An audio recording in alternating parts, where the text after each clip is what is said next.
Hello students, welcome to the channel. মই কল্পজ্যোতি বৰা আৰু আজিৰ ভিডিঅ'ত আমি ক্লাছ 10ৰ এক্সাৰচাইজ 6.2 কুৱেশ্যন নম্বৰ 1 ডিছকাছ কৰিম। কুৱেশ্যন নম্বৰ 1ত কি কৈছে চাওঁ আহা।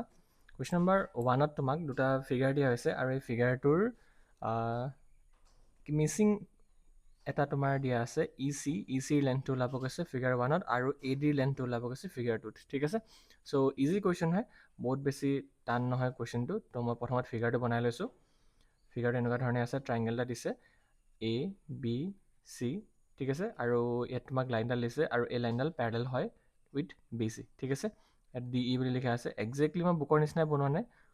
এণ্ড এ ডিৰ তোমাৰ ইয়াত লিখা আছে এৰ পৰা ডি লেন্থটো হৈছে 1.5 চেণ্টিমিটাৰ আৰু ডি বিৰ লেন্থ হয় তোমাৰ 3 চেণ্টিমিটাৰ আৰু তোমাৰ এ ইৰ লেন্থ হয় তোমাৰ 1 চেণ্টিমিটাৰ আৰু তোমাক এইটো সুধিছে তোমাক what is the measure of E C, এইটো ওলাব গৈছে।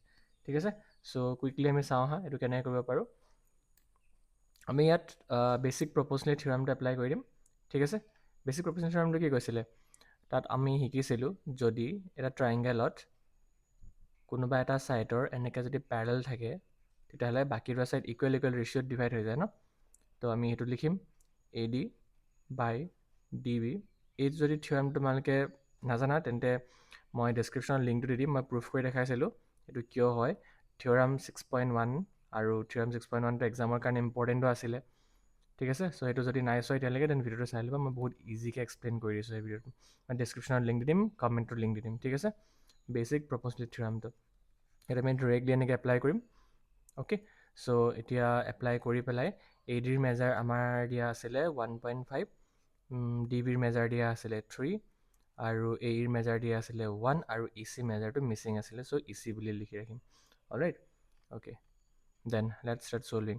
চ' ইয়াত পইণ্ট আছে, চ' মই কি কৰিম মাল্টিপ্লাইং বাই 10। অ'কে, দুটা নিউমেৰেটৰ এণ্ড ডিনমিনেটৰ 1.5ৰ লগত যদি মই 10 ইনটু কৰোঁ কি হ'ব, 1.5 লগত 10 ইনটু কৰিলে 15 হৈ যাব আৰু 3 লগত 10 ইনটু কৰিলে 30 হৈ যাব। Right, I have multiplied 10 to both the numerator and the denominator.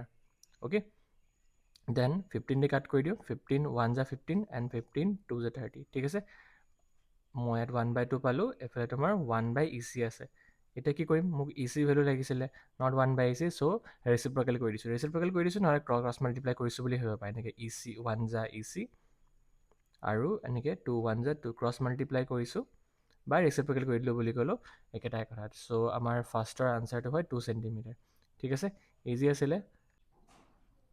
Okay, ছেকেণ্ডৰ ডায়েগ্ৰামটো মই বনাই লৈছোঁ, এইটো আমি নাম্বাৰ 1টোৰ নিচিনাই কৰিম। ইয়াতো তোমাক এনেকৈ ডি ইটো বি চিৰ লগত পেৰেলেল আছে বুলি কেনে কৈছে। চ' বেছিক প্ৰপ'জনেল থিয়ৰাম দি কেনে কি হ'ব, আমাৰ ছাইডকেইটাৰ ৰেচিঅ'কেইটা ইকুৱেলকৈ ডিভাইড হৈ যায়, হয়নে। A D by D B equal to A E by E C. এইটো কিয় হয় থিয়ৰাম 6.1 তোমালোকক বুজোৱা হৈছে, সেইটো থিয়ৰাম চাই ল'বা।